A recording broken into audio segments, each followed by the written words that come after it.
back to the I Jupiter podcast live. I am your host, Tom Franklin, and today we have on the wonderful Austin Lawrence from the Dead Chronicles. He's a filmmaker, and he's also a researcher of the paranormal. He's been releasing some of his shows that he's been working on since I've known him. The dude is in the trenches. He's a hard worker. He's a great documentary filmmaker, however he sees himself. Well, I guess I can ask him when he comes on here.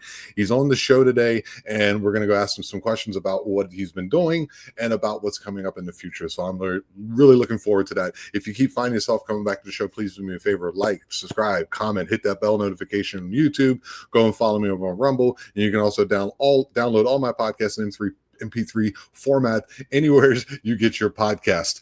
You can also get yourself, if you'd like to, you can get yourself some merch. It's in the description below. You can also subscribe to the channel and get some of your favorite episodes earlier than everybody else, and it helps to support the channel. Also today, just letting you know, to help me out, live, what do they call that? Super chats and all that is open. So go ahead if you want to drop me a couple bucks and help me support what I do, help support what I do over here, and keep having on wonderful people like Austin.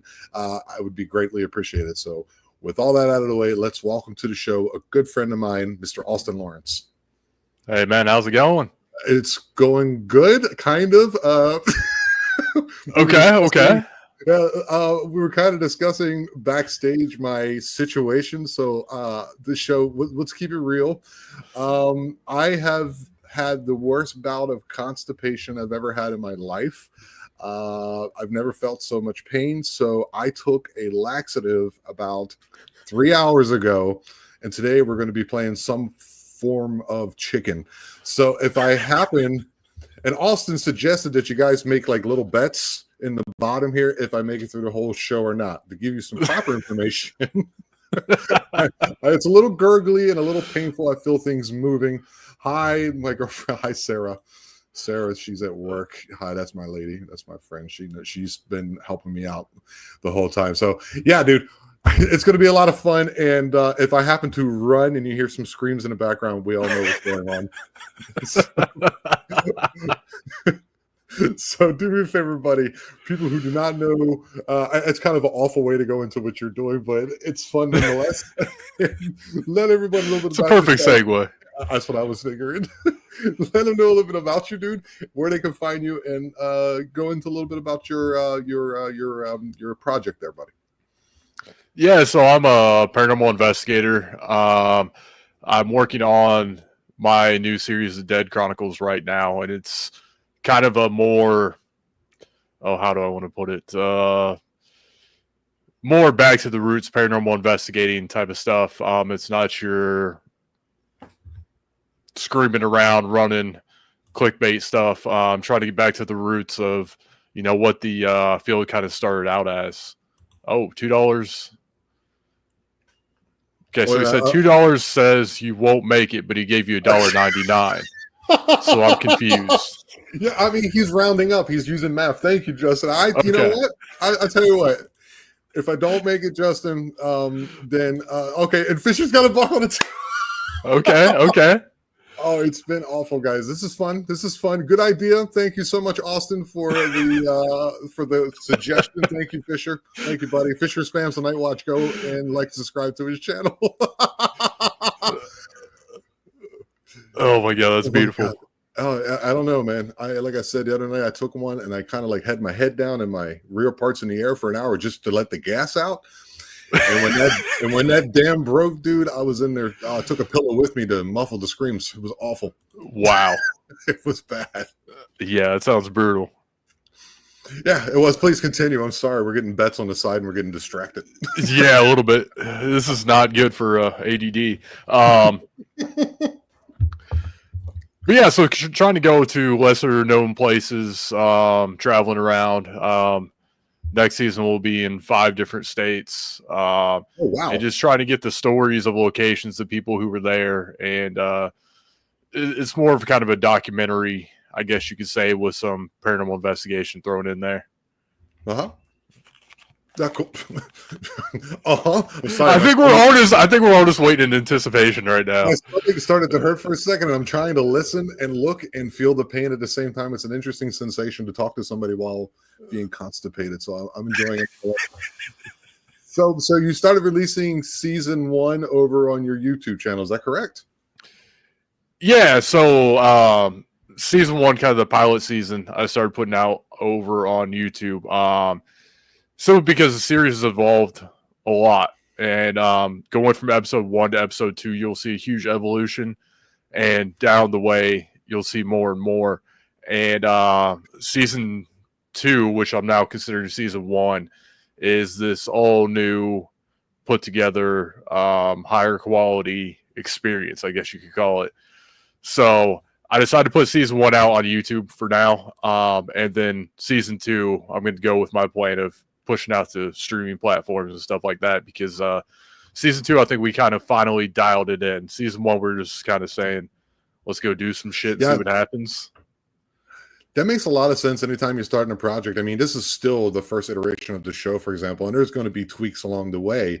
But doing what you're doing is on a much more, for me personally, on a much more in-depth level. I mean, there's been times at night we just start talking. It's 2 a.m. I'm up doing whatever I'm doing. And, and you'll write me a message. Hey, how's it going? Have you heard about this, that, and the other? I'm like, you're still up? You go, dude, I hardly ever sleep. So you're very dedicated to what you do, and dialing it in. I think that's, we talked about that before. Oh, there you go. We got your book here too. And yes, and we you and I are not a perfectionist, but we always like to improve and innovate. And I think that's an awesome thing to do, to like first promote it on YouTube, get some groundswell for season 3, two, better said. So yeah, that's cool. Yeah, and like I said, it's very much a learning experience. I mean, this is a one-man team, really. As far as shooting, editing, everything, investigating, reviewing everything. So it was extremely overwhelming going into that. Trying to take on a project this big, where I'm like planning stuff as far as like interviews and all that stuff goes. It was very overwhelming for, the first season, trying to figure out how to do all this as a one-man team. But now I do have Lydia helping me out. She's going to be helping out a lot more. We've got Mark coming on a lot more. In fact, next week. Oh, really? Next week we're filming the next episode for season 2, and Mark's going to be there with us. So okay, make sure everyone knows who Mark is. Once again, we know who Mark is. Who is Mark? That is such a loaded question. I don't really know how to put Mark. Mark is a psychic medium who is absolutely insane. I've never believed in psychic mediums my entire life until I met this man, and he has blown my mind time and time again. So he's crazy. I wouldn't say he's crazy. I would say he's eccentric for sure. What's his last name again? Mark Elliott Foltz. Mark Elliott Foltz, the powerful Mark Elliott Foltz.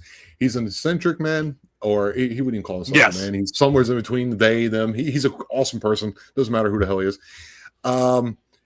And he did scare me with the whole Bell Witch thing in the interview, but and you were like, yeah, go for it, Tom. I'm like, no, I'm not dipping my toe in that, And then I talked to Jim. Jim's like, I wouldn't do it. So I was like, yeah, I'm leaning that way. I just needed someone to kind of help me out.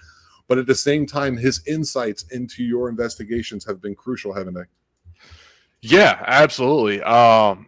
You'll see at the end of season 1, we actually had this huge mystery where we're trying to find these missing graves, and Mark actually drew a map and pinpointed exactly where these graves were. And we ended up finding all these 250 some graves that were lost. Okay. And it goes a lot deeper than that. I'm not going to spoil the whole thing, but things like that have been absolutely. I can tell you one story that when we first filmed for season 2, this one is not going to make it as an episode, so I can share it. Okay. We went to investigate this place, and Mark was telling us something about this ring that the owner has. And she's kind of skeptical, and she was like, no, she's like, I've never heard of a ring like that. I've never seen a ring like that. Like, I don't know what the hell you're talking about. So the day that we're going down to film at this location, she calls frantic, and I'm like, what's going on? She's like, so I was just getting ready, doing my hair, and she said this ring fell out from behind the mirror. And she said she described it, and it was the exact ring that Mark had described to us like a week or two prior. Oh, okay. And Mark talked about how this ring supposedly belonged to this woman who died and was in this basement of this location. And he said that where she was buried with this ring, he thinks.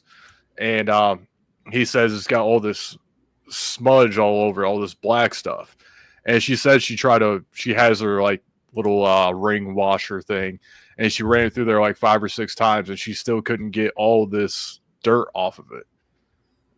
So she had no idea where it came from, and she was freaked out big time. For days after that, she still hit me up like, "How did this ring get in my house?" I'm like, "I don't know. It's Mark. I don't know." Yeah, that's kind of. Yeah, we were both got hip to Mark through our mutual friend Centrator Hill. Yeah. Also F Valley Paranormal, awesome person. Oh, fantastic. Yeah. Always a lot of fun to talk to. And she was like, "Hey, I need you to talk to him." And here's Mark's book, guys. He just released a book that actually Sin did some editing for, actually quite a bit of editing for. She's a very in-depth author herself. Mark's book, my green old man, my mean old grandma's good old cookbook, and he's going to be doing a cooking show. He's hadn't gotten around to it, but he's probably building up for it. So go over and check out his stuff as well as Sin Trader Hill stuff.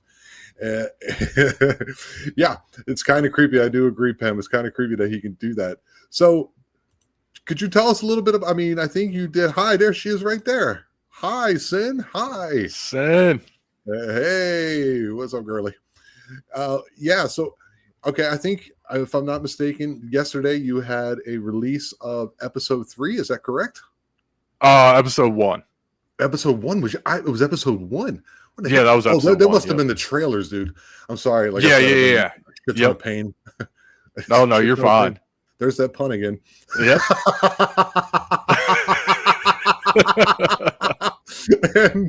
and I hopped on it for a second. I watched what you were doing. What I did notice about it, I love your sense of respect for the past, for the people who have passed and passed on and are somehow communicating whatever that is. If it's communicating, I don't know what it is. I'm sure I pretty much think you're on that level of thought as well. However, they're doing something, and the connections that you are making are very interesting. And I also truly enjoy your level of respect and the way you question and ask these powers or these entities to communicate with you. And I find that it's very cool, guys. Go and check it out. It released yesterday on your channel. And you were, it was what do they call that, guys? When you release it and in the background you can talk and chat with the people. You were doing that yesterday. So the premiere. Yeah, the premiere. You're going to be doing that for the other ones as well. Yeah, it'll be every 2 weeks. Every 2 weeks, you have a schedule up so people can find it. I don't have a schedule up, but so 2 weeks from yesterday will be the next episode. It'll be episode 2, and then it'll continue on from there. So every Thursday, what time they can find it? It'll be 7 p.m. Eastern. 7 p.m. Eastern time. You can go ahead and talk and chat with Austin privately. Privately as well if you'd like to, but you can also chat with him directly on there, ask him questions about what he's doing, his techniques and all that. And it's very cool. Here we go. You can also find Austin over on Facebook. You can go ahead and write him, DM him. He's a really cool guy. He's helped me out on some things, some private matters, and it's just been amazing. So what was, without giving away the farm, of course, we got to keep people in suspense, especially if you want to release this to some streaming platforms. What have you refined and are planning on refining and doing with season 2? So a lot of kind of the refinement came from realizing How can we do things? It started with how can we do things quicker? Because you're talking about going into a location and you get these locations from, let's say, 6 p.m. to 10 a.m. So I have to go in there, I have to shoot B-roll, I have to do interviews, I have to set up for the interviews, I have to set up all my stuff to investigate, I have to investigate. There's not much time to really do all of this. So everything was very rushed. Okay. So some of the things that I refined, and it's a lot of help thanks to Brandon Alvis and his show Haunted Discoveries. Amazing guy, amazing show. And kind of being on set with them for a couple days, it kind of helped me see how to better things. So we're bringing in Lydia as kind of a there's a word for it, but I can't think of it right now. Researcher. There we go. Researcher. So words are hard for me. So, dude, I'm with you, buddy. Right. So that's going to help out a lot. So we're going to have her on interviewing people remotely, kind of like this, who may have had experiences and stuff like that, and to be able to provide me with, the details on the locations, claims and stuff like that, and film that. We've got all new cameras, all new sound equipment, all new everything. So it's really kind of streamlining things, but also upping the quality on everything. That's going to make it's going to be a million times better, I promise. Okay. I mean, what I've seen so far, it's fantastic. So just to put that exponential million times in my head, I'm whatever, even if it's 50 times better, we're still doing awesome. But a million means that okay, guys, to give you a breakdown, if Austin says a million times, he means that shit. Okay. Yeah. And if I say I have constipation, I also mean that shit. There you go. I'm getting good. Or at this, you guys. don't. That's kind of the problem.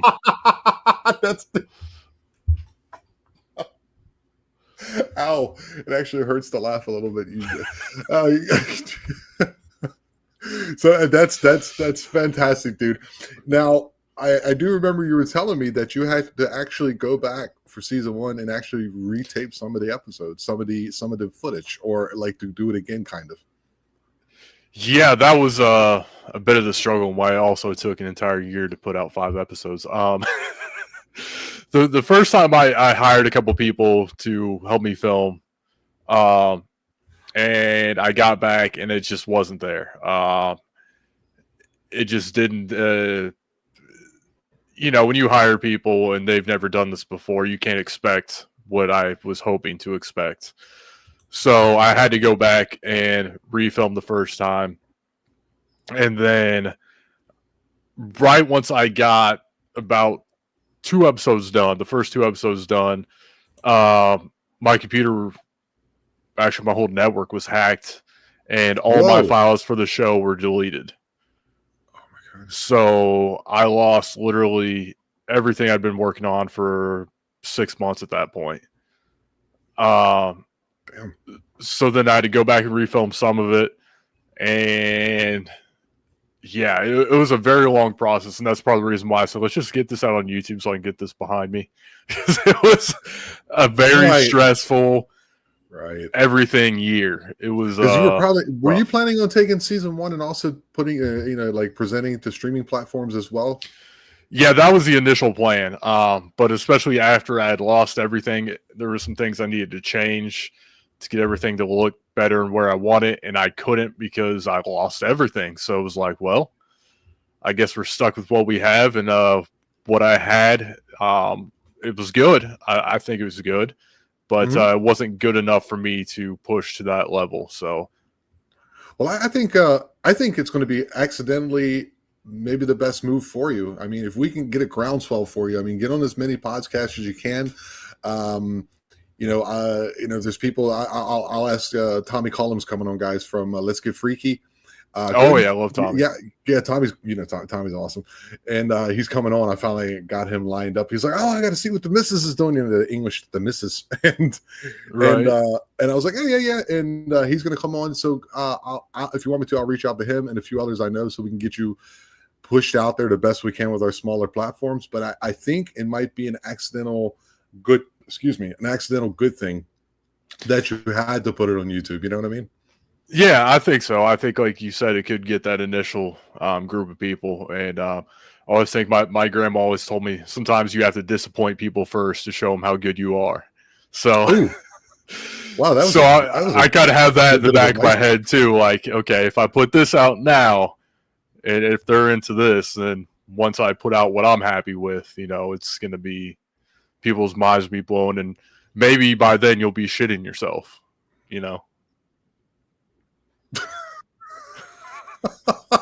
I might cure your constipation with Well, season since you 2. I said don't that to know. me, since you said that to me, I'm going to throw you under the bus with Sin together.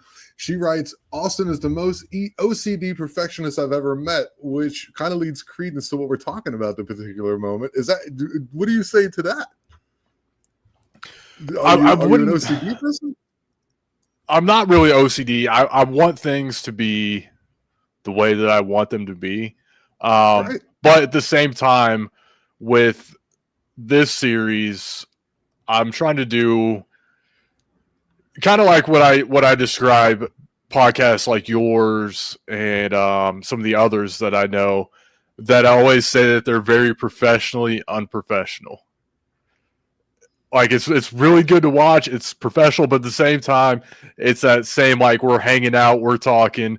You're not reading off a script. I'm not. We're just people are having a conversation they feel like they can be a part of.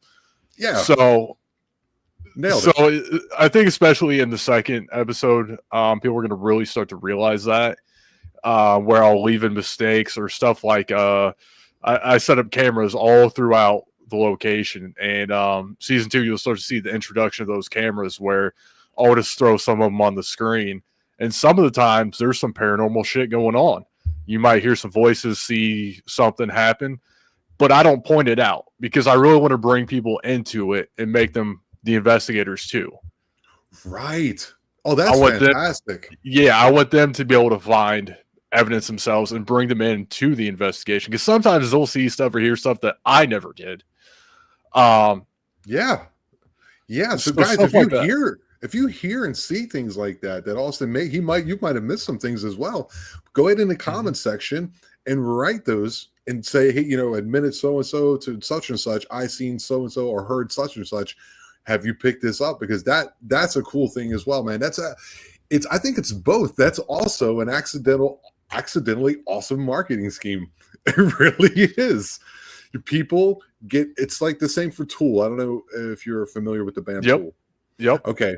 Tool never writes. You can't find any production of them being live on stage because they don't make them. They want you to go to their concerts. They want you to feel and see what it is that they do. But also at the same time, you never see any of their lyrics on any of their CD albums. They're incredible. 10,000 Days has the the thing where you look through the goggles and look at all the pictures in their 3D. Oh, it's freaking awesome.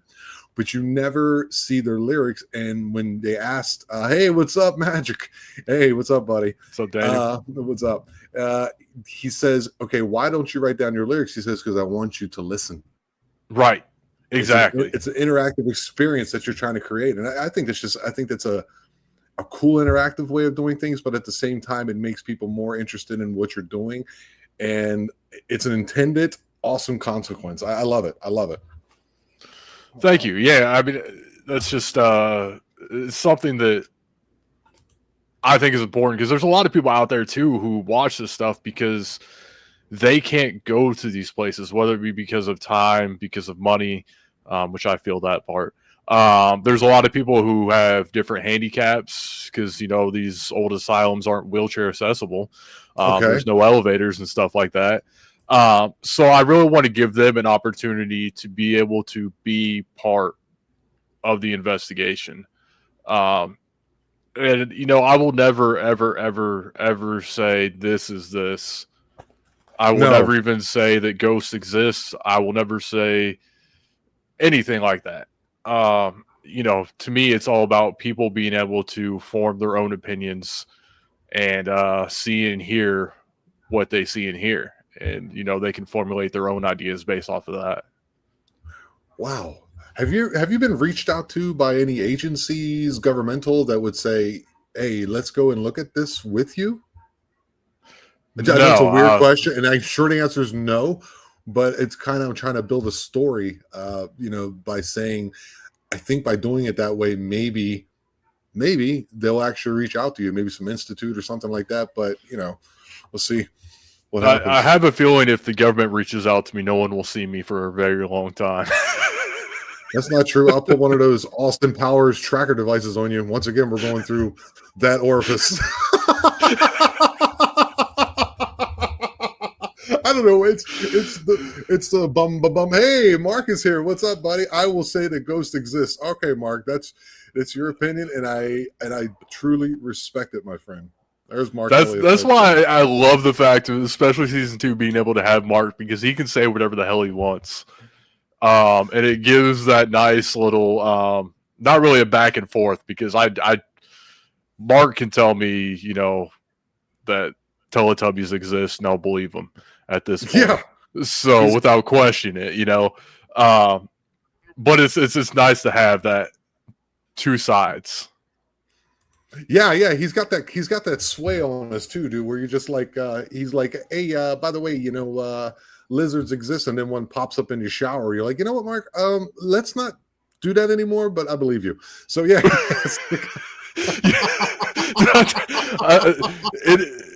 You're so not wrong. It's so okay. So when we were going to film the episode with the ring, me and Lydia, we were in the car, and Mark calls, and when you get a call out of the blue from Mark, there's going to be some shit. Not in a bad way, but he's got something. And so we answer, like, "What's up, Mark?" And he was like, "Tell Lydia to go ahead and take her next sip of her drink." And she's literally sitting here with her drink like this. She just pulled it out of the cup holder, and we're just looking at each other. And he was like, "Oh yeah, there's someone sitting behind you guys." They just wanted me to.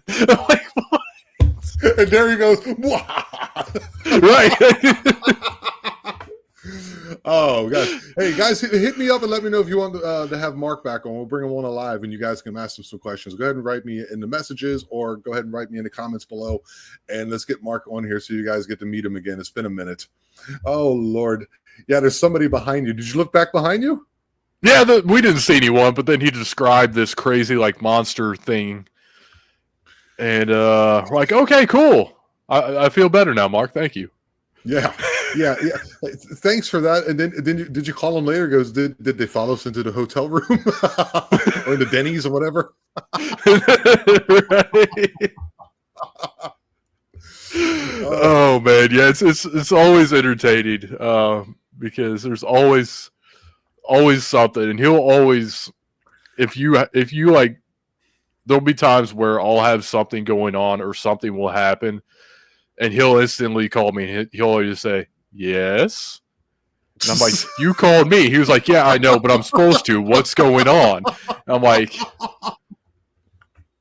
yeah. And Sin can vouch for that.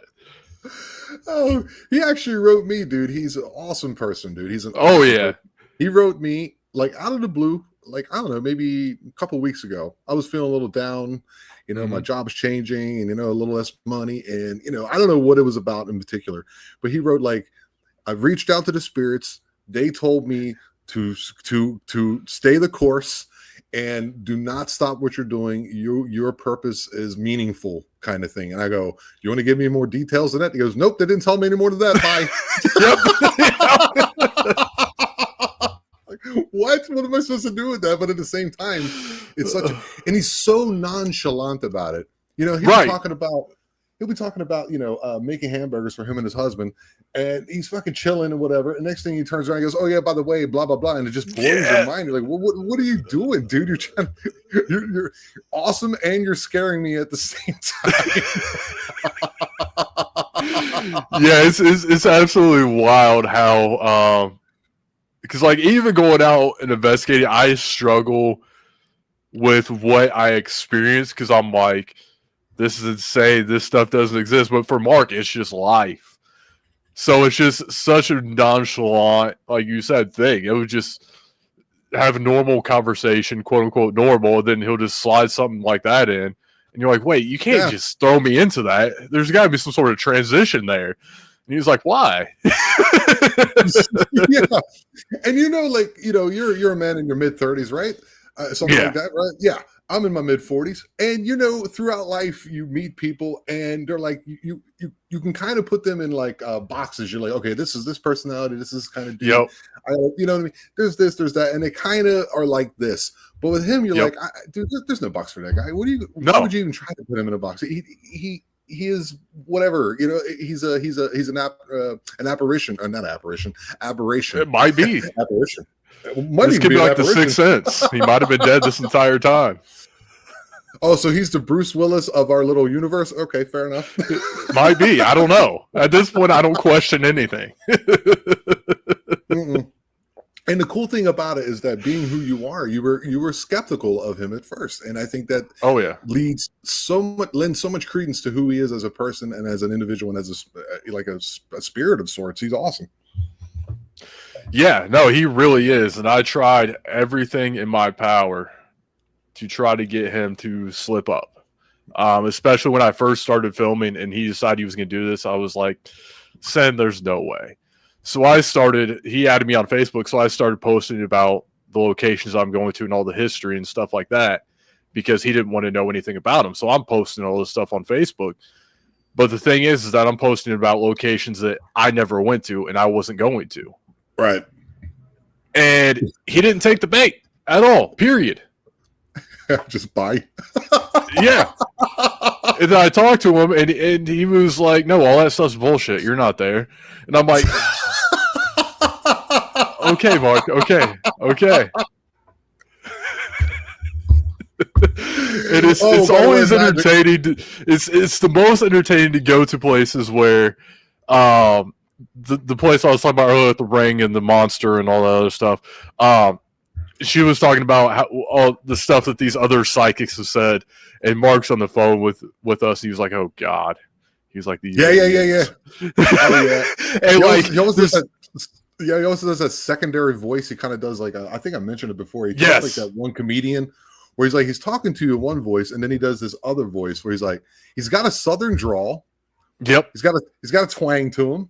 And he's also, he's a gay dude, whatever. And he also has a little bit of that to him, the sweetness we call it. And so it's kind of like, hey, and then all of a sudden he does like, and I don't understand why they do that. I'm like, who the hell is this? Or who are you channeling now? He's not. He's just right. It's so awesome. Oh, man. Yeah. We cannot put you in a box either. I do not know any, homosexual green witches in my life. You are also a one-of-a-kind person, and I love you very much, my friend. You know that. Oh, shoot. Oh, my Lord. You hanging in there? Funny. Are you crowning? Yeah, I got a turtle head poking out. No. Okay. If I had one poking out, dude, I would definitely leave because I took 2 tablets the other day, and it's all read in Spanish, and then I took one today to kind of see where it takes me, and nothing's crowning, but the pain is subsiding a little bit in my back. Well, a little bit. If I breathe real heavy or laugh like now, it hurts a little bit. But yeah, thank you for the check-in. Once again, guys, you can make bets on the side. We have 30 minutes, a little more to go. This to see as to whether or not I can make it through the episode without having a breach in the O-ring. I'm a comedian. Don't mess with me, man.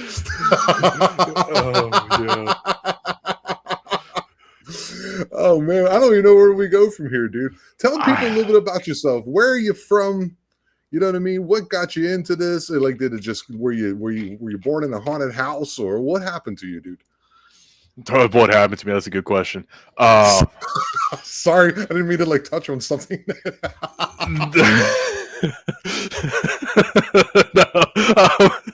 No, so I'm from Ohio. Grew up in an over 100-year-old home. Some weird stuff, I guess. But really just I grew up with a huge interest in the paranormal, horror movies. I grew up watching Stephen King movies like 5-6 years old. Yeah, dude. And then I just more and more as I went, I just love that whole genre. But always wondering, I'm a person who has to have answers for everything, or else I go Okay. insane. And Really? I mean, down to the point where I watched like a 4-hour documentary on how a jukebox works. What am I going to do with that knowledge? I don't know, but I didn't know that they use electromagnets. Now I do, so there's that. I'm going back. I'm going back up into the comments where she said you were OCD because it's kind of coming out in this part of the show here. Yeah. But with that said, the biggest question is what happens after we die. So I think that's kind of what got me into it. And we're never going to get those answers. So it's kind of chasing the dragon, so to speak. And after really Ghost Hunters first season came out, I was like, oh, people can do this. I can do this. This is a thing I can do. Then it just all kicked off from there. Yeah. That happened with me in stand-up, dude. I remember just like I was always a goofy guy. The first time I put on a dress and makeup and like, balloon boobs and went outside for Halloween, I was like freaking 11. And people looked at me like I was weird, and that was not uncommon. And then I started watching George Carlin when I was in the military, about 18, 19 years old. And I always wanted to get the guts to do it because it's different than for example, like the show exists because I've done stand-up comedy. I can like read people and then like bounce off of them, make especially people who have these really awful encounters, whether it be the paranormal or cryptids or UFO, to kind of make them bring them back to humanity with like love and and respect and all that. That's what I try to do, to break the ice, break the fourth wall. But the interest was always there. And then one day I just like freaking 15 years later, I'm like, I'm going up. I don't care what happens. And so I understand the sentiment, and it's only going to get better, dude. It only gets better. Like what you're doing is art. You're doing art that surrounds your interest. People go, oh, it's art. We're talking about the deceased or the afterlife or whatever it is. But if you're trying to present it in such a way in which you're trying to put the people, from what I've seen, you're trying to put the people there in the room with you as these activities are happening. Right. And that is a form of art that people don't realize or either take for granted. Yeah, no, I think you're right. It is. It's very much psychological, and I think people will understand and appreciate things more once they if you're a part of something, things will hit you differently. So that's why I really want to bring people into it so that they can feel affected, because this isn't about being scared. This is not about being creeped out. It's not about being freaked out or anything like that. It's about trying to understand. It's about passion. It's about love for the people, the history, things of that nature. So I really want people to be there. There's a location that I went to a couple weeks back. We were scouting, and we're gonna be filming there here in a couple months.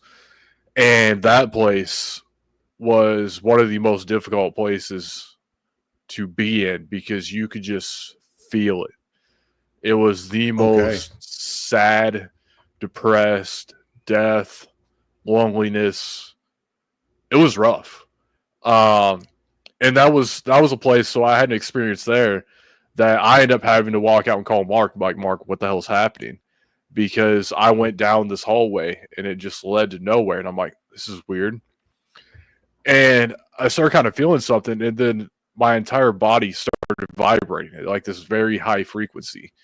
And when I say vibrating, I don't mean like I was shivering or anything like that. I mean, if like you had a massage gun and you touched it, that's what my body was doing. And so I was like, this is really weird. So I walked out, and Lydia was down the hall, and I said, hey, I need you to come down this hallway with me. And she was like, okay. So we walked by, and there's this door there, and we saw this man. We have this thing where we'll both walk by something like this full apparition of this man just standing in this doorway, and we look at it, we walk right past, and they're like, oh, by the way, did you see that? I can't do Um, that. I can't do that. I'll be running out there like my hair was on fire, dude. I'm a scaredy cat when it comes to these things. I'm a scaredy cat. You guys have guts. I can't do that. it just kind of becomes natural at some point. What's it's like I say all the time, people talk about how they leave the paranormal field, but like I never could because the paranormal is actually the normal for me and a lot of Ooh, other people. And I think it really is in general. I mean, you look back to the Native Americans and even probably beyond their time, they all, you know, say that this stuff exists. They all have documents of this stuff. So this stuff's been here way longer than we have. So is it really paranormal? Not really.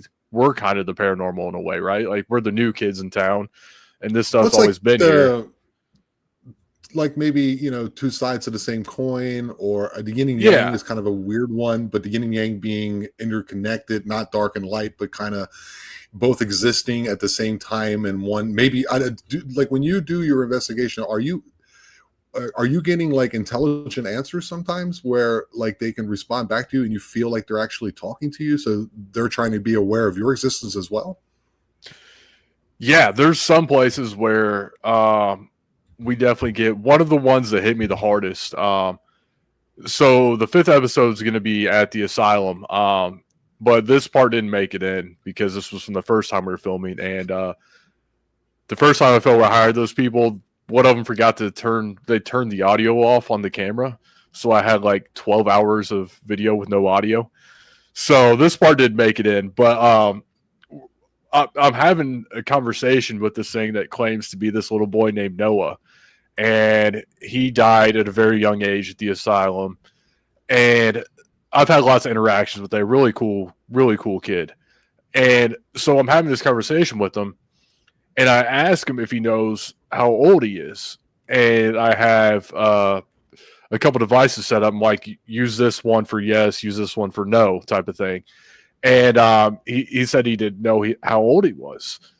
And I thought that's strange. And then I asked, I was like, do you not know how old you are because you don't know how much time has gone by? And he said, yes.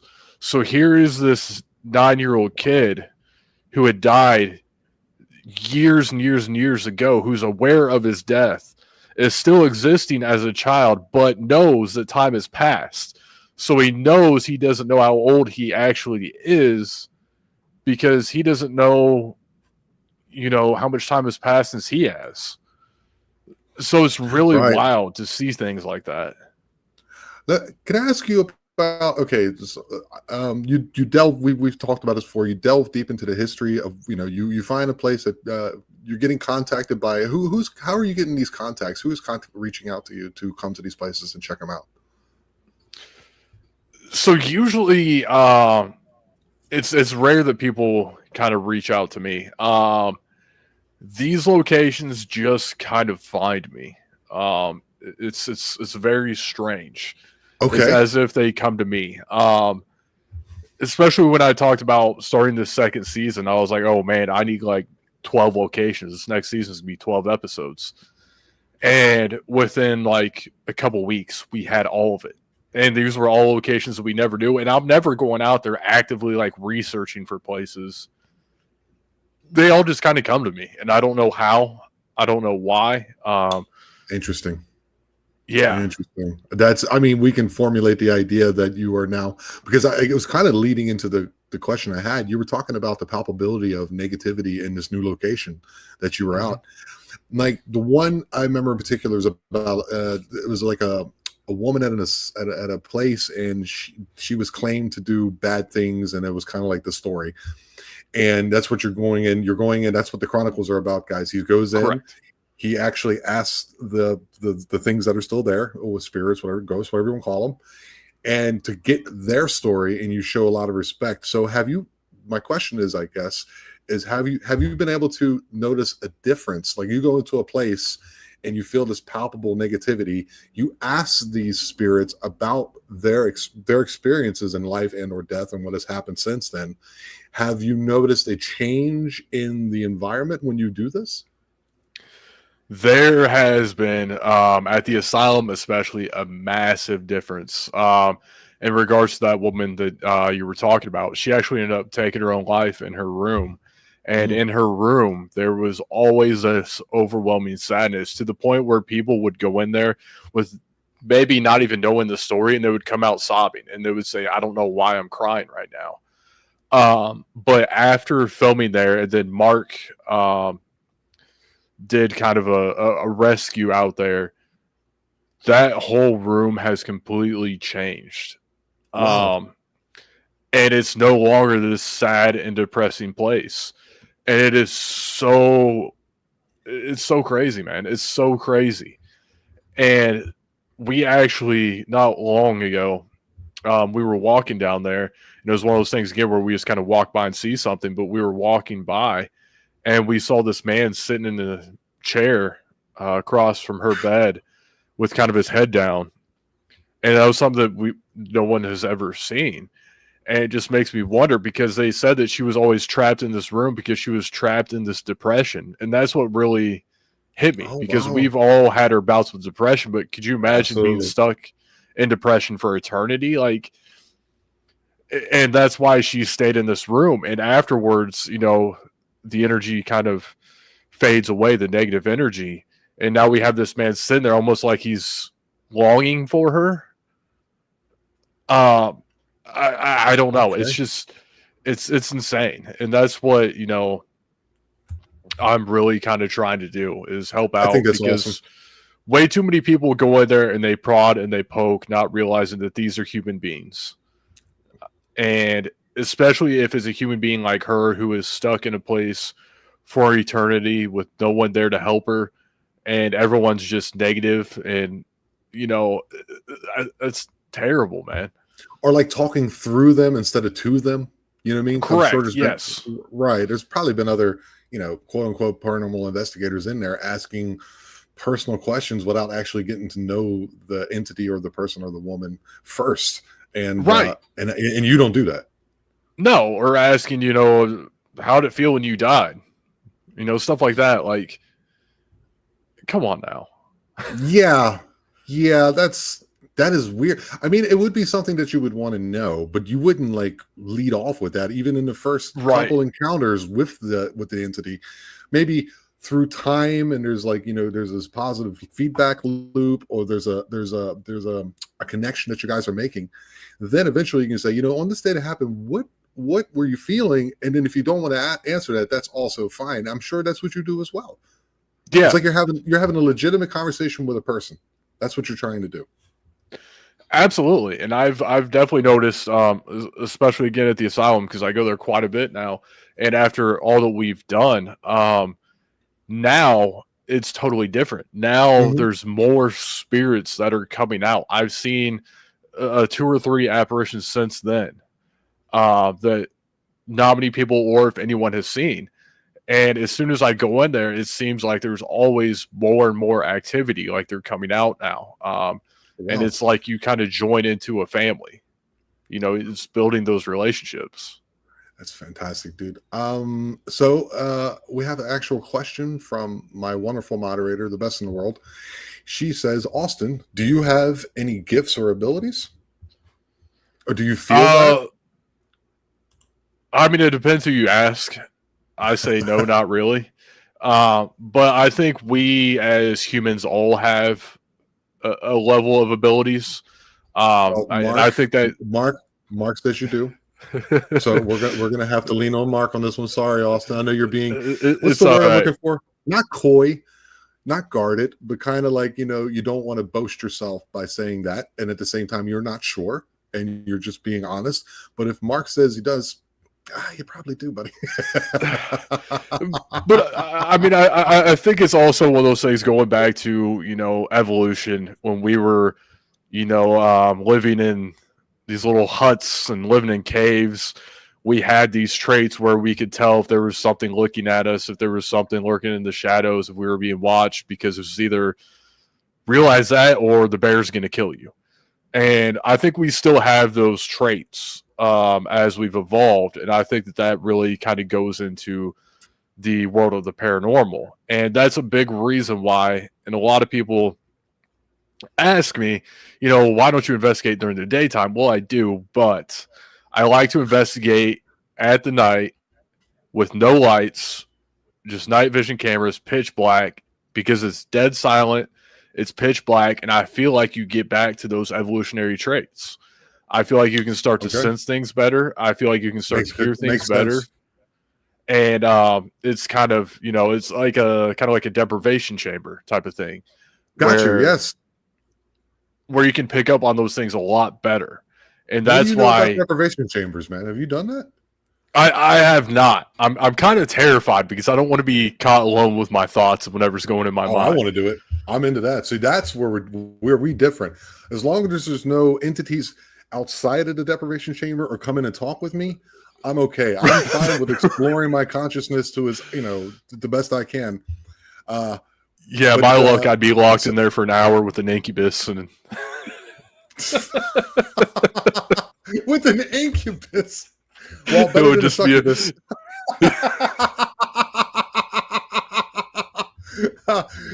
there we go. Let's go and promote your book a little bit. You have a book out on Amazon. Let's talk about it. It's called Hell's Carnival. What's that all about, man? Yeah, Hell's Carnival is my fiction-based horror novel based on some trauma that I went through and married with a reoccurring nightmare I had from childhood up until adulthood. So it's this disturbing little concoction of fucked upness. Is that a word, dude? You know what? It is now. That's the only way I can think to put it. There's awesome. I've had people read it and be very disappointed in me and be like, "You are messed up in the head. You're disgusting." And I've had other people read it and be like, "Oh, I love it." So so we're going to be good friends. I'm definitely going to dig into this a little bit. I think we can kind of get there a little bit, so I'll try. So when you were a kid, were you like popular? Not really. Later on, I kind of became the guy that people, I don't know how to say it. People wanted me to be popular in a sense because back in high school, I was in a band. We were going out, we were touring after school, we were doing all this stuff. So like everyone kind of knew who I was, and plus I was a massive shit starter. As far as like pranks in class and school all the time, I was always getting pulled into the office. But I got away with it 99% of the time. Yeah. So clever. Okay. Yeah. So I was kind of that person that like the popular people would kind of go to, but I'm like, I don't know, go away. I'm not you. Wow. So I kind of like outcasted myself in a sense because that was just, I saw the bullshit for what it was, right? Like I didn't care about popularity and all insight. that. Having that insight when you were young is a rare thing because I most certainly did not. I was definitely not popular. I mean, everyone looked at me like from the side. I'm this tall, lanky, goofy looking fuck. And they just kind of look at me like, who's this guy? And I always said the wrong thing, had the most awkward time approaching girls. And then when I got in the military, and after that, like I got to know who I really was, like, as they break you down and build you back up. Yep. That's what they do. They kind of break you down and go, you know what? You're much stronger than you think you are. You know what I mean? And as a unit, as a group, you can do a lot of things. And then women started to come in and I became, more popular. Now, I didn't know you were in a band. Were you a musician? Yeah, back in the day. That's what I used to do. So in high school, and then later on, that's actually how I first got into paranormal investigating with my buddy, because my buddy, he lived in Point Pleasant, West Virginia. The home of the Mothman. And so I actually, this is awesome. Yeah. So I actually met him when I was putting on shows, and I randomly found them, never heard their music or anything, but I said, I need you guys to play the show. So they drove 4.5 hours on a school night to come play the show with my band and then drove back home. And that's how he and I had met. And he was the first person that I met who was really into the paranormal. So after about a year or so, I started living part-time in Point Pleasant, and I started playing with their band as well. And we would go out, we would investigate, We would go to the first place we went to was Waverly Hills, and we would go to your Moundsville Reformatories and all these other places and film. And then we'd go out the next day and play some shows and, just kind of do it like that. What can you, being the guy you are and the way you tease things apart, what can you tell, like, the listening audience and the visual audience right now? What can you tell us about Point Pleasant being there? Point Pleasant is such a weird place. It is very, very, very strange. The people there are very, very strange. It's very Let's not much throw anybody Bible under the Belt. bus here. We love you guys at Point Pleasant. No, it's very much Bible Belt, and it's very much almost cult like. And it like one of the strange things that happened to me while I was down there, just to kind of put this area into perspective. Well, actually, there's two strange things. One thing I just remembered because I was talking to someone the other day. There was this man who owned this restaurant, and we would walk in, and he would tell us to go get whatever we wanted, and we would go in the back of the restaurant, grab whatever food we wanted, cook, eat, not pay, and leave. So you got stuff like that. Like, that's kind of strange. But at one point, that's more than kind of, bro. That's really strange. So at one point in time, I was down there. We were playing a couple shows, and they said, "Hey, we got to go to this wedding." I'm like, "I don't want to go to a wedding." They're like, "Well, there's gonna be food there, and it's for one of their teachers." It's like, I'll go. So I went to this wedding. It was everyone there. We were the oldest people there. I would say everyone else was probably 12 and under. There were no adults. What? No, nothing. That was so absolutely strange to me. But that's just kind of how... I don't know. There's so much weird stuff that goes on down there. You talk about... We went to the Low Hotel, which is right across from the Mothman Museum, to investigate because it's reportedly haunted. And the owner there was just adamant on us not investigating. He tried to kick us out. We were literally the only two people in the entire hotel. And they do not book rooms except for the Mothman Festival. So we're like, dude, look, like, we're giving you money. Like, this is a good money opportunity. And he was not having it. So we go across the street to the Mothman Museum, and we're talking to him like, "Hey, can you tell us anything about that place?" And he was like, "You guys are looking for ghosts?" I'm like, "Yeah." He was like, "That's the dumbest thing I ever heard." And we're like, "What?" He was like, "But let me tell you about what's really going on here." He was like, "The Mothman." So he goes on to talk about the Mothman existing, how Black Hawk helicopters follow him to and from the museum, how he's microchipped, and all these crazy things. And we're like, so ghosts are ridiculous, but this is normal? It's just the whole area, as soon as you go there, everything is just strange. He probably sees it if he's a person who's being microchipped and followed by the government with Black Hawk helicopters. He probably sees it as like like a hierarchical type thing, and he's like, "Oh yeah, that's ghost, whatever, boo," And he goes, "Are you seeing the?" I mean, because I had on Linda Siegman. I don't know if you know who she is. She's an experiencer. She's an experiencer who had the premonitional dreams and and all that. And she, about the bridge collapsing. Well, I think it was a 66, 67, one of those 2 years. Yeah. Oh, here's your second book, by the way. The Taylor Mill Horror in Paperback. It is I didn't find a link for that. Okay, there it is. All right. Yeah. So he probably sees it as like, plus there's always a weird person around. And if you are running the Mothman Museum, or the caretaker, or the curator, whatever you want to call that, he's probably run into every type of person you can imagine coming through there to famous, you know what I mean? So if you're coming in saying, "Yeah, I want to, investigate across the street here," he's probably like, what are you talking about? It kind of makes sense, but at the same time, it doesn't. It's I don't know. And of course you got like the TNT areas out there. which What's are that? really cool but really strange. So they think that the Mothman hangs out there. These are old bunkers, I believe, from World War II. I'm 99% sure. But they're these massive concrete domes that they used to store explosives and munitions in. Okay. And they've got this whole series of them. And now you can just go there and hang out. It's in like a public park, and they're all graffitied, and they're really cool. But it's just weird. There's so many reports of like UFOs, the Mothman hauntings. Also, the other thing is that they at their park, there's a story with Chief Cornstalk, and Yes. someone had attacked and killed a Unlived. member of the military. What was it? I gotta say unlived. We're on fucking YouTube. Oh, that's one of the that's words. right. No Yes. worries, buddy.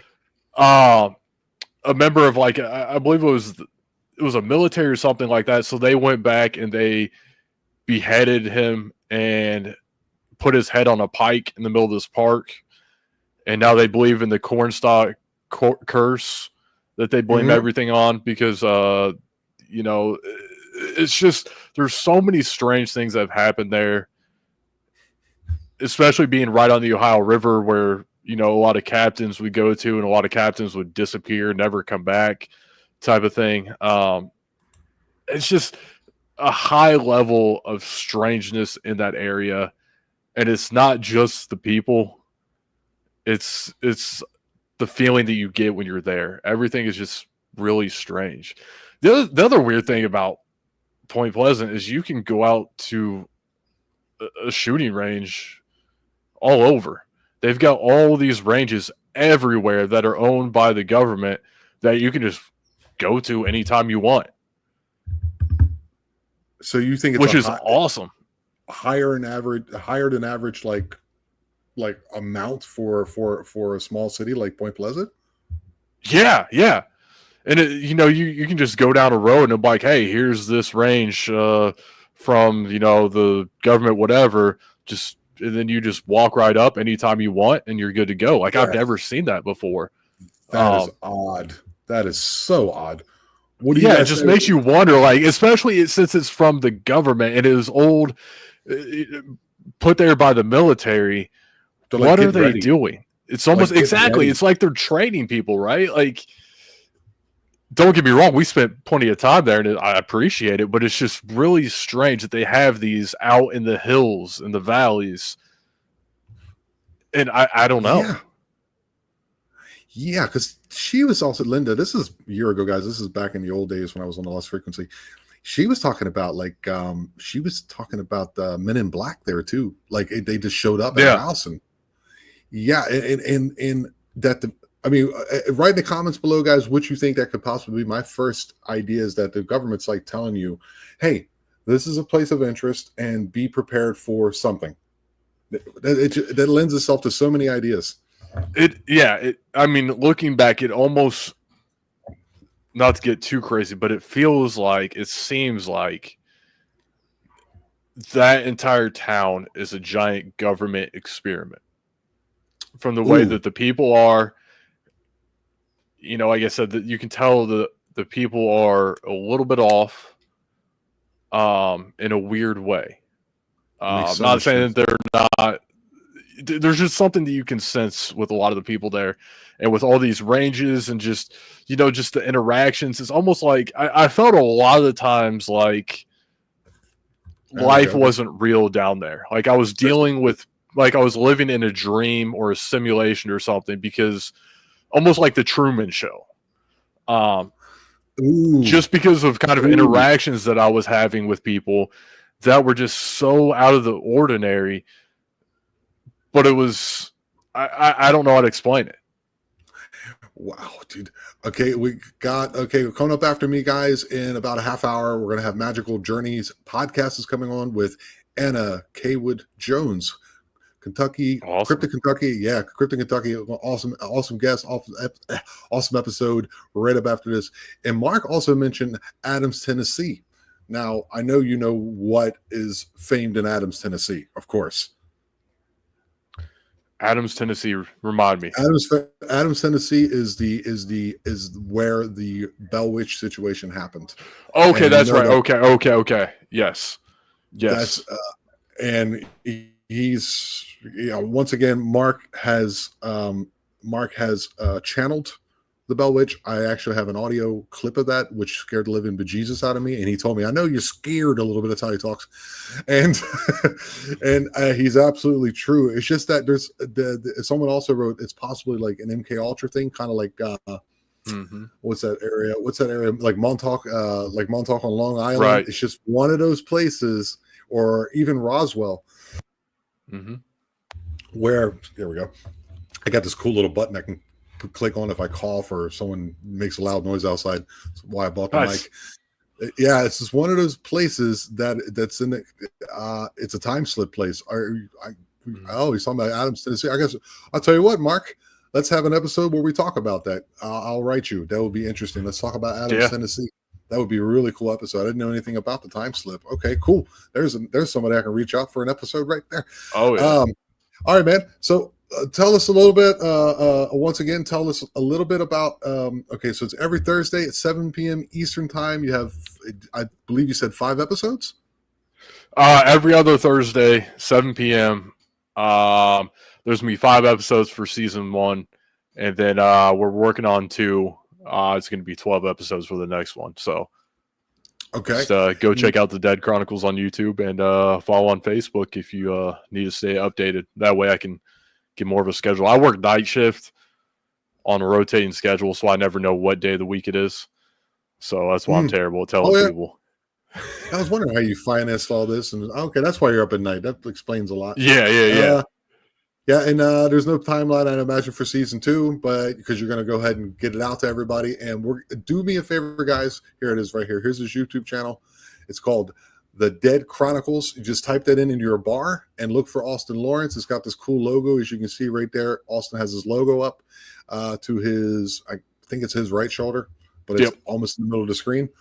And go and check it out. Support him. Do you have any place where people can reach out and maybe help you if they like what you're doing, if they enjoy your content, if they enjoy your investigations? Is there any way for people to go ahead and support you financially doing this?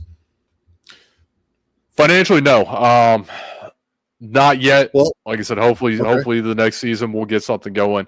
Here pretty soon. I have some merch I might throw up, but just trying to get things rolling right now. Well, one way we can do it, dude, is go over. I think when I subbed to your channel like yesterday because I didn't know it existed. So that's cool. I subbed to it, and I think I was like number 24, 25, something like that. I don't know, maybe 22 on one of those. And go over there and sub to his channel. That way we can get Austin above 500. And then maybe eventually we'll have you doing some lives. Because then you can get people to support you a little bit. You can just tell them what you're doing and what you're into, and maybe break down the way I don't know what you would do for your show, because you have an amazing voice. You're very good at what you do. I love your narration.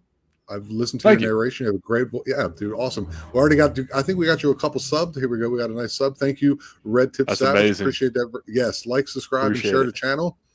And let's go ahead and see if we can get you some type of backing, so that if people like what you do, they support what you do, and you can continue to do what you love, buddy.